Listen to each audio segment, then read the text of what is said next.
I could see Iron Lantern be a name of like a really hardcore army drill camp kind of thing.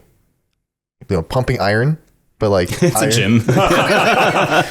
A gym that enlightens your mind while you're working out. Yeah, you're lifting really heavy books as you're reading them. Yeah.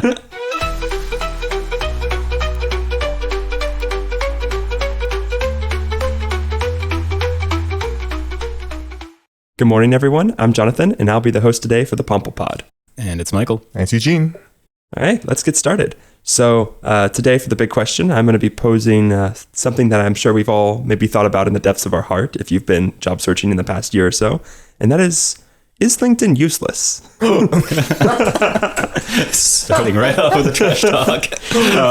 I'm not saying necessarily that it is, but I think it's an interesting starting point for some more serious and nuanced discussions about where LinkedIn kind of fits into people's lives as working professionals and whether we give it too much time and energy. For sure. It's a worthwhile question. And like you said, I think it's probably going to speak to a lot of people who have been searching for a while. And I think there's quite a few people out there now that LinkedIn is so prevalent, I guess for job search, especially. And now that you have a lot of people searching these days, plus that I've spent a long time searching, I think it's worth kind of looking at that question and just, poking at it a little bit. Yeah, and that's one of the things I think that is important to dive into early is that there's a lot of different types of users on the platform. I mean, it's a huge platform. It's like the 5th largest social media website in the US. And, you have people looking for jobs, you have people looking for employees, you have businesses advertising to other businesses. You have people who just seem to be giving life updates. That's true. Yeah. So it's useful to think about what are these different people looking for out of LinkedIn? Like, what are they using it for? Yeah, that's a good question. I think you mentioned a few good ones there too. Like personal branding comes to mind. Maybe that falls under the life update one. Yeah. I think one maybe you didn't mention yet too is research essentially. Like I know that's kind of my use case, for example, for the most part is looking at what other companies are doing out there. Who are especially companies that are just starting out, like maybe other startups and stuff like that. It's a good source of information, right? That and networking in general, like just being aware. And we have quite a few events that we found out like through LinkedIn, for example. I don't know that we've seen those necessarily through other channels. So I think networking and research are two big ones for us. Networking is a huge one because pre-LinkedIn, the way you would find out about someone would probably be if they're really famous on the news, or if you're just trying to get a job, you send your resume or you get their business card. Nowadays, it's a lot easier to find out who a person is, get to know their background, where they went to for college, what their work experience was like, where they worked at, because you have their profile on LinkedIn. So it's way easier, especially if you're an entrepreneur and you're trying to network with people, you're trying to establish some sort of collaboration with another company. You want to get to know who the team is and know their CEO particularly. Yeah. It's way easier nowadays, as with any other social media platform and with the internet, it's way easier to see who's out there and seeing you could do a way better job as an individual. Target people who are more who offer more relevant skills to what you're looking for at the moment, for sure. Yeah, I'm curious about that notion of networking because that's one thing that LinkedIn promotes very aggressively. Is this notion that it's a great networking platform. But for you, does that mean that you're reaching out to people that you don't know already? Does it mean you're communicating with former coworkers? Does it mean you're doing research on someone before you meet them in person? That's a great question to ask. At least I'll speak for myself and y'all feel free to disagree maybe. But when it comes to networking, it's not so much networking on the platform. I think it really is more being aware of what eventually becomes in-person events, like XYZ event is going to happen and then actually being there in person. During the event, I think probably one of the biggest use cases for LinkedIn, for myself at least, or maybe even for us at Pample, is essentially using it as a business card of sorts. You can update your information, it can stay up to date, it doesn't have to be these paper cards that get updated. And you have other products that have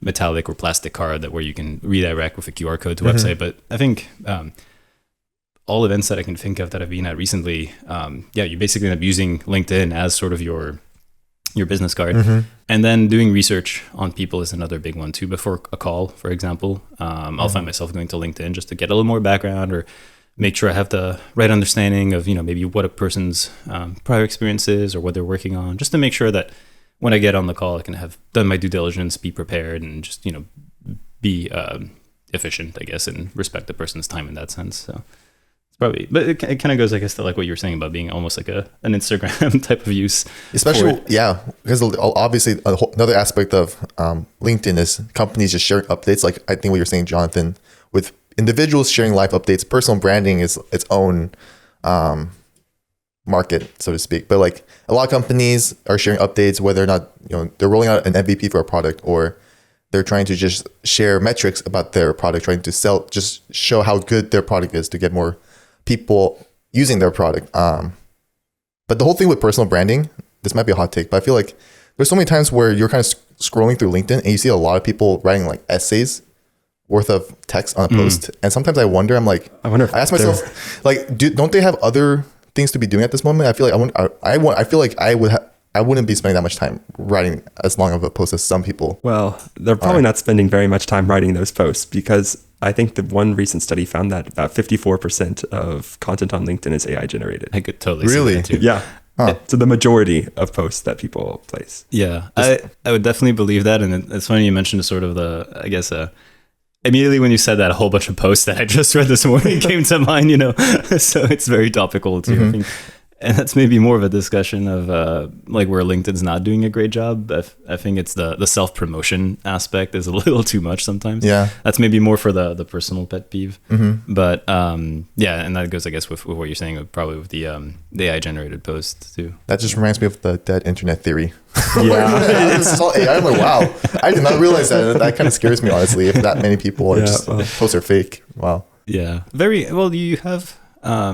I think it's not so much that profiles are fake. I mean, there certainly are fake profiles, but it's more so that real people are simply kind of, instead of jumping through the mental gymnastics of kind of corporate speak themselves, they just delegate it to AI, which does a very good job at kind of the empty platitudes that you need for corporate life. Yeah, and that's I think what I was going to comment too.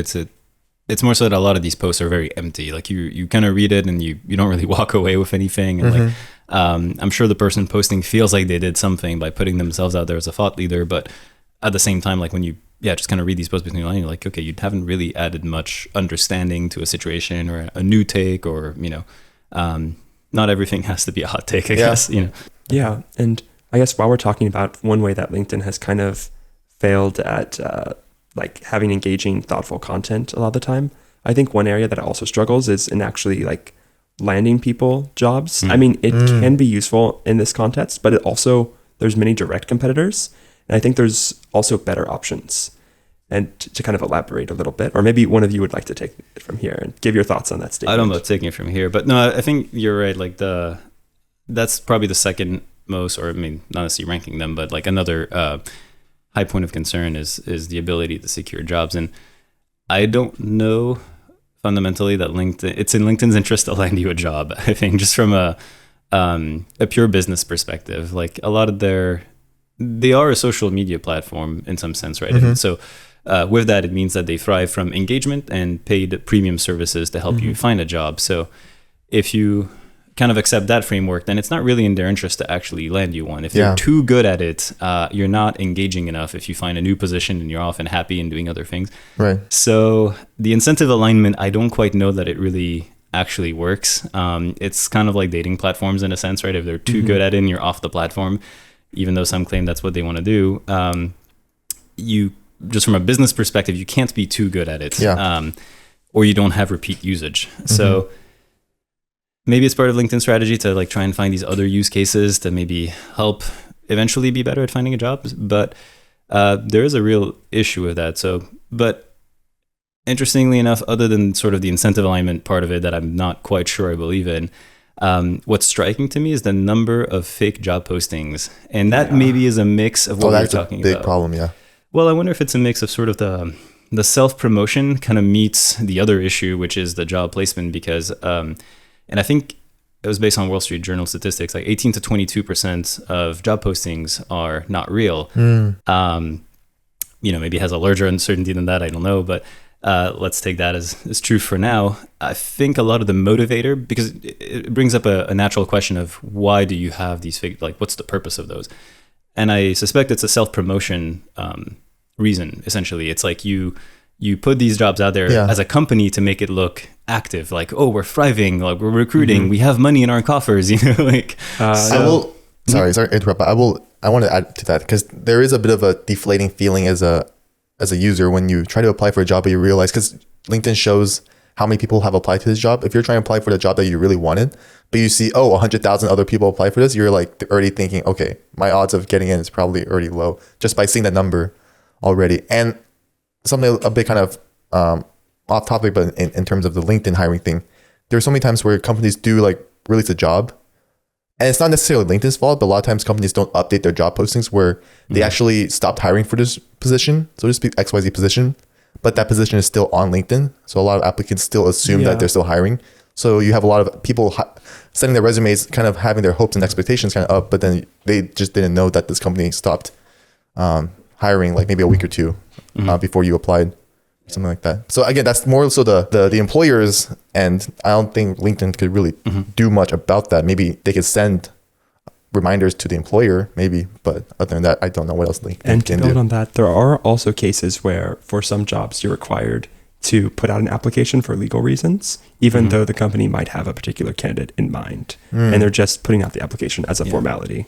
So that does happen quite a lot, where you can especially see it if your job posting is so specific in the skill sets you need. Like usually that's the giveaway that like it's already written for someone in mind, and it's written in that way so that you have legal justification to hire that person specifically, because you're like, hey, look, this person matches perfectly. It's like, well, of course you wrote the description to match that person. Yeah. So it's like to prevent people from like poaching or anything like that? Less poaching and more so like you typically have to compete some positions, and so you have to make sort of a public announcement or offering for it, but you need to be able to justify that the one candidate you end up picking is the most qualified. So if you write the description so that it matches that candidate, you have your justification right there, right?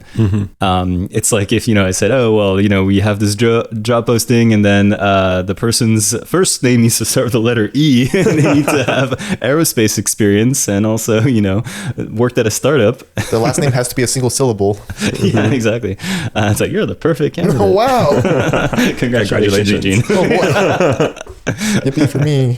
But no, but yet I think also a good point with like when you see like 100 applicants that have already applied, for example, just kind of going back to that a little bit, because like I do wonder again, kind of from the recruiting experience side of things, how the algorithm pushes out these job applications, or if it's maybe just people being daring. But you do have a lot of times people who have just the wrong qualifications applying just because it's so easy. Oh yeah. The problem is that kind of obfuscates and hides the good candidates, right? And I think there's kind of a reason. I think something like 80% of jobs happen through in-person networking, or word of mouth, however you want to define it. It's because you have a chance to see, talk to the person and kind of be aware of their qualifications. You can kind of filter out a little bit better. Whereas here you do have a sea of people, and it's not like all of them are equally qualified. Some people just apply because you just kind of, go in machine mode and you're just applying to all even postings. it's an automated process. There's many people with bots that will apply to jobs for them. Exactly. Yeah. And that, maybe that, maybe that works out for them. But the downside is that like you may have like the perfect candidate that kind of gets drowned in that signal to noise ratio becoming weaker. And that's unfortunate. Unless you're very dedicated to really scanning through everyone, you can miss a lot of good candidates that way too, through LinkedIn. Whereas the direct apply, you control the filtering mechanisms typically a little better as a company. And I think that's why if you're a qualified applicant, you have better odds going through direct apply. Well, we've talked a lot of doom and gloom about LinkedIn so far, but are there places where it can be genuinely useful? Like, how do you get value from LinkedIn? Because I think it's not quite right to say that it's useless, but I would say that a lot of time people spend on LinkedIn is useless.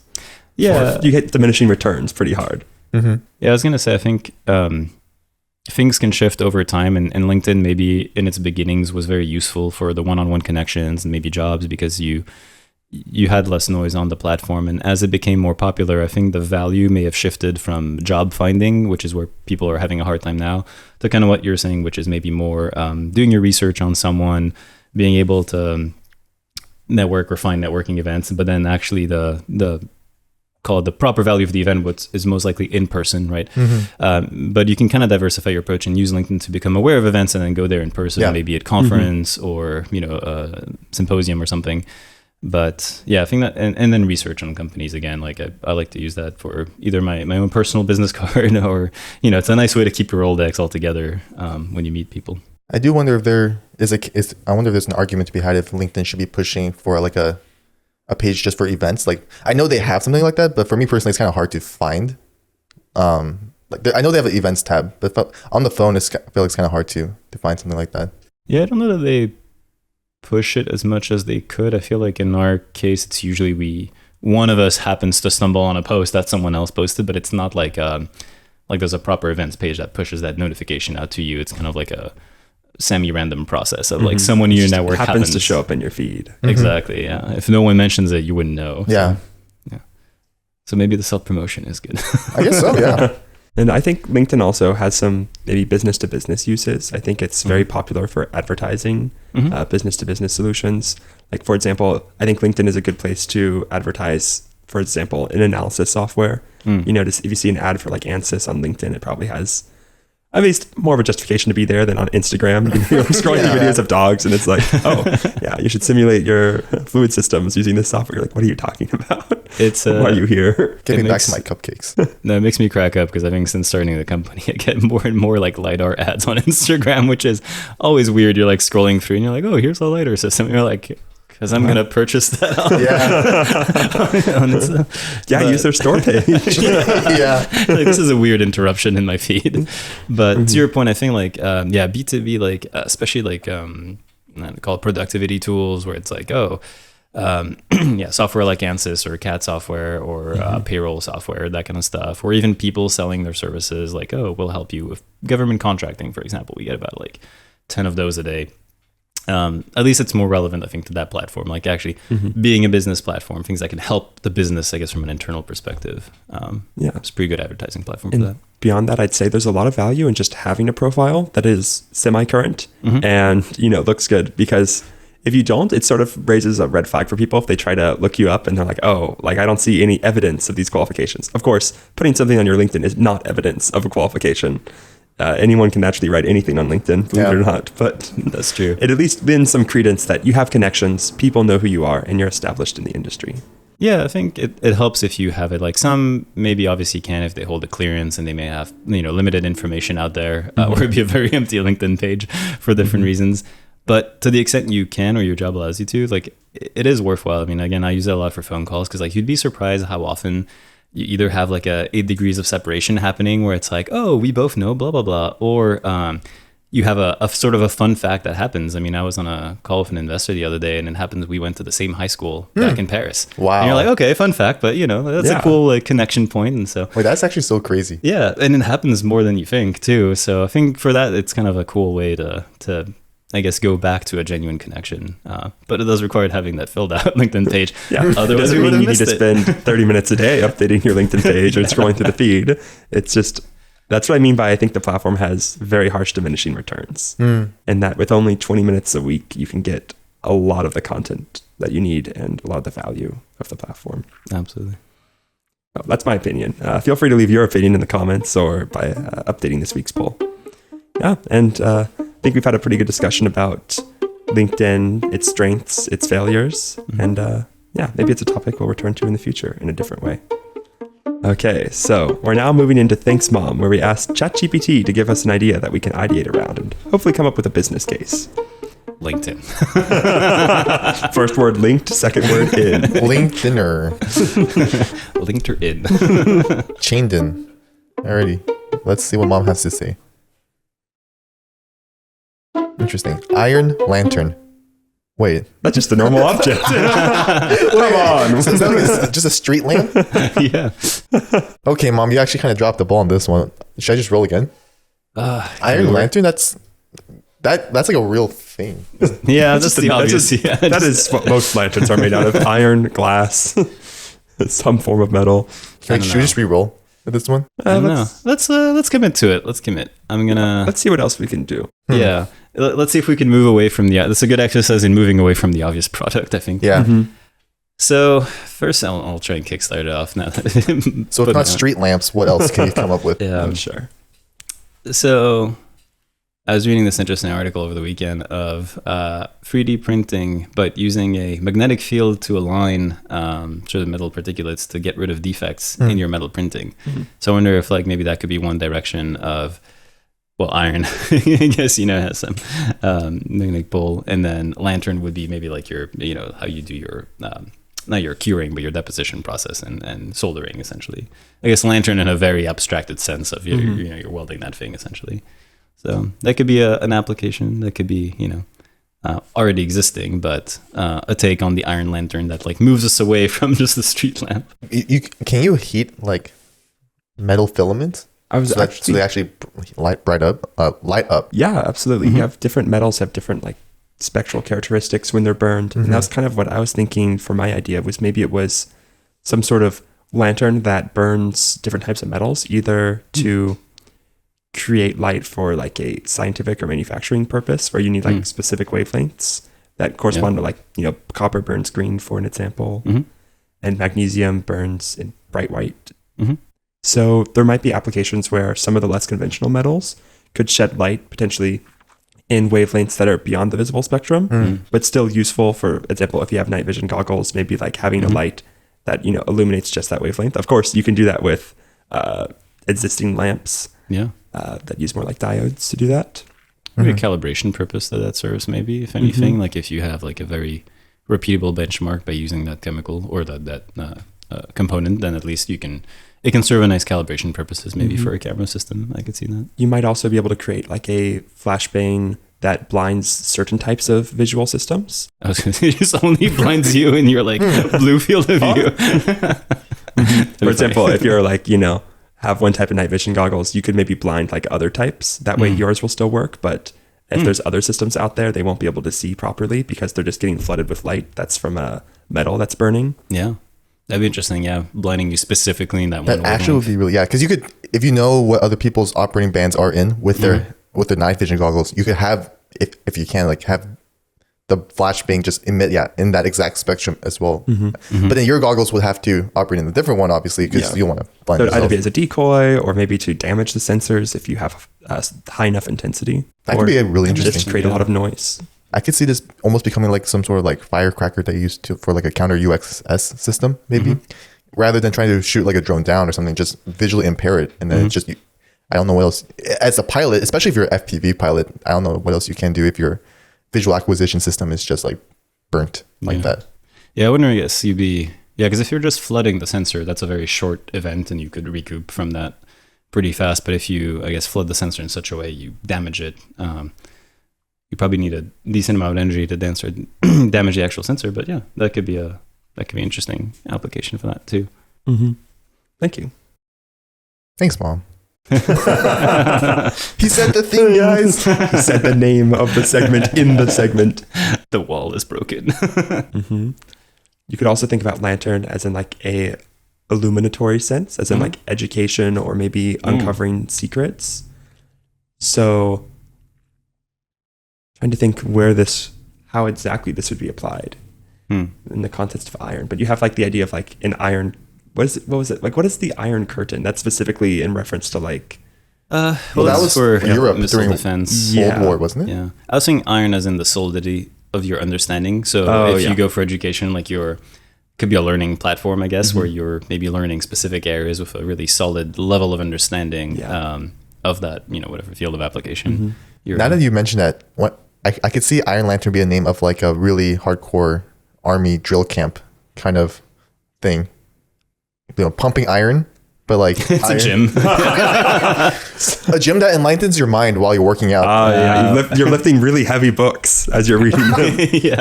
You're curling like 30-pound dumbbells, and you're being asked to complete a Sudoku puzzle while you're at it. That would be good. Interesting task loading. Yeah, immense physical exertion with mental exertion at the same time. That's funny. You walk away from that extremely exhausted on all levels, mental and physical. Mentally jacked.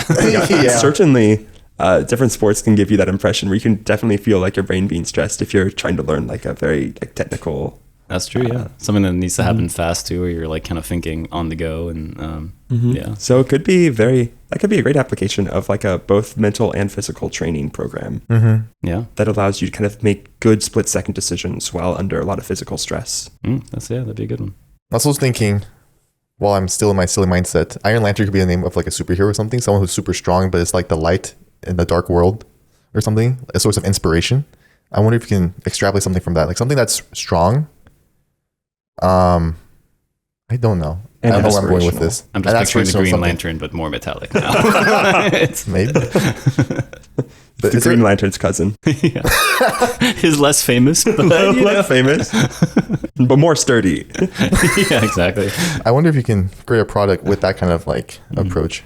That sort of imagination. I feel like there could be like a like a superhero take if we're going more like maybe the comic route too. Like it's just which is its own market too Yeah, as well. Like exactly. It's, like superhero maybe.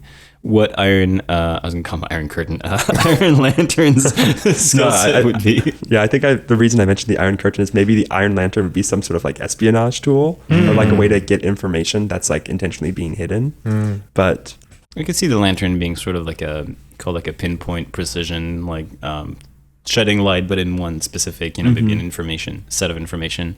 yeah, but not quite sure which direction we would take that or how it would be accomplished. Yeah, I'm thinking like object detection. That would be. I don't know if it'd be Iron Lantern. I mean, maybe some of those like radar systems that have like a missile battery attached to it, and so you detect it and you send like an iron rod. I guess that would be maybe one take on the Iron Lantern. Basically, it could be air defense. A good name for an air defense system. I don't know. Well, those exist obviously already. But yeah, it could be. Well, I was just thinking we have our fair share of like deep sea applications on this episode already, but I'm thinking again like maybe this could just be some sort of tool that can identify iron and other metal nodes and clusters in the deep ocean. Maybe you could just like specify where these sources of metals are, precious metals or other things like on the ocean floor, and just flag them. That would be where the lantern comes up. We're like, oh, you're specifying where this is, and it doesn't have to just be iron. Iron could just be the name of the company that maybe that's the first thing that they looked out for, but then you're trying to find other metals as well, copper. I don't know, other materials that can be found on the ocean floor. Different ore deposits or Yeah. something. Yeah. This could be on Earth too. It wouldn't have to be just on the ocean floor. I guess that could be like True. a system that helps you map out different ore deposits. Yeah, if you go into a mine even as well. Oh yeah, that's a good interpretation of the prompt. I just really like how much we're able to extrapolate from this. What seems just very obvious and kind of Very dry. innocuous and something that's very just common.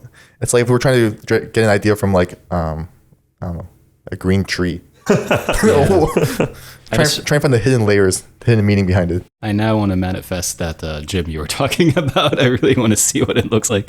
The Iron Lantern gym. That'd be a good training program. I'd put myself through it. I don't know what's on the other side, but it'd be interesting. Be some sort of Navy SEALs training program. Navy scholars. Iron, make yourself strong, but be a source of inspiration to America or something. Be the light in this great dark world. Could be. Good branding right there. Yeah. You could really lean into the brain part and make this like a super hardcore, like competitive math program or something. Really train the mind, really, think of hard conceptual problems to make yourself a really great thinker. While curling dumbbells. I mean, people are always talking about like, oh, I read books on Mind Bloomery or something like that. I don't know if you guys are familiar with that website, but like this could be something like that, where it's a platform where maybe you offer books that really get you to think like, learn new frameworks and think more creatively outside the box. It could just be a lot of puzzles. I don't know. That kind of goes back to the educational platform too, or maybe there's like a specific protocol that kind of like helps, like you said, like go through like whatever topic it may be, but you have some kind of process that you go through to like facilitate learning. Could be like mini games, could be what form that I'm trying to give some thought to what form that would take exactly, but I could see some educational approach to it. Maybe. Yeah, and I know people who will, like for example, study while walking on the treadmill. That's a much less extreme version of what the Iron Lantern would be accomplishing. But Depends how fast and how long you're running, I guess. that's true. Most of the time it's just a walk. But That's true. yeah, if you're running a marathon Just picturing while studying for your final, then Though I do wonder if that's one of those things where you're better off doing one or the other. It's if you're trying to walk while reading, I don't know if you get as much brain activity if you're reading while walking. And I don't know if you're really able to get as much physical activity it's if you're like walking you're doing while two reading. things at once, but you're probably doing worse at both of them. Yeah. Yeah, I don't know about the specific combination of walking and reading, but because you do worse at both of them, there's some scenarios in which like training specific task loading can be useful. That's where I could see that being you see it for pilots a lot too when you do multiple things. It's like by having a heavier task load, your performance does degrade, but that doesn't mean you can't not do that. You still have to train. You can still get better at that. Yeah, exactly. At doing multiple things at once. Exactly. It's kind of like yes, it will be worse off, but like you have to specifically train that. And so I wonder if there's other areas that might be less tapped into, where like training that specific task loading, or maybe more eclectic task loading could turn out to be a plus, where it's like you get people who are really good at doing X and Y at the same time, just to form a unique skill set of like qualified employees for that combination. Mm-hmm. That could be a really interesting product, like some sort of high pressure task loading software. I'm sure military would find great use in that. Maybe law enforcement, firefighters, like I said, pilots as well. Any work environment that requires people to make decisions in that kind of high stress environment. Yeah, sure. Even like that, like to go back to your gym too, like when you have to make decisions, different forms of pattern recognition or making choices essentially under pressure. That could be physical pressure, but it could be because you're also task loading some other aspect. That could be certainly a lot of use for like first responders as well. For example, you have to make first aid or medical decisions while things are pretty chaotic around you. So it could be an interesting training program. And probably while you're also under a lot of physical exertion, especially like if you're a firefighter and you just carried someone out of the building, Absolutely, yeah. Is there value in having like a tactical, high durable lantern? I feel like that's a thing already. There are hurricane lanterns already, which are insulated from outside winds. Military flashlights. There's definitely like ruggedized flashlights you can take. Which I guess is another form of lantern. But indestructible lantern. Or could you have a lantern that's just super heavy? Like, especially if you're, I don't know, maybe you're exploring a cave in the water, with there's water or something, and you want to measure how deep the cave goes, like underwater or something. Maybe you have a lantern that's just super heavy, like an anchor, and just let that sink. And then you could see, you could watch the lantern go down. And I suppose most lanterns would be positively buoyant. I would assume that actually, but I'm not sure. Dive lights are, well, it depends on the dive light, but a lot of them, like the flashlights, are negatively buight. Oh yeah, just so they don't mess with your buoyancy. Oh yeah, slightly negative. But I do wonder if you have lanterns. I don't know how much tolerance a lantern would normally have, especially in the deep sea. But like how you have like underwater like cables and stuff. I wonder if you have like a string of lights that can just follow that line. So especially if you have technicians and people trying to provide maintenance, they could just easily see where that cable is going. Maybe you can toggle the lantern on and off just so other people just don't know where the cable is, so that other people don't try to sabotage it. But I wonder if that could be an interesting diagnostic tool just to help visually show technicians, where that underwater cable is going. Yeah, I was going to say, because there is some issues of sabotage recently. So some are going towards buried cables instead. So maybe there is a use case for having some kind of beacon to let you know. Yeah, sorry to clarify that real quick. I meant lantern as in like the air breathing kind, not like the flashlight, when I mentioned that they're probably positively buoyant. But of course, using an air breathing lantern underwater is not a great use case. It's more limiting. Of course. Yeah, I don't think there's much application for a flame-based lantern underwater. I think in the very early days of spelunking, they were kind of looking at that. And so if you go through a sump or a stump and you're like traveling underwater in a cave, yeah, like they would find pockets of water. They quickly moved towards like battery, which they were like terrible designs. They would flood, and I think they would only last like 15 minutes. So eventually they learned that you can't have a flame-based system. They did try, I think, very briefly, but then it quickly moved to batteries for those reasons. But pretty sure they tried in the very, very early days. But it's very interesting what Eugene's saying about like having an undersea flashlight that you could potentially use for cable inspections, or maybe even making an automated system that inspects cables or like protects them and watches them. Yeah, you do have like ROVs, remotely operated vehicles, usually tethered, that can go and do these kind of things. So one that would be untethered, but then it's especially if it could perform repairs. Yeah.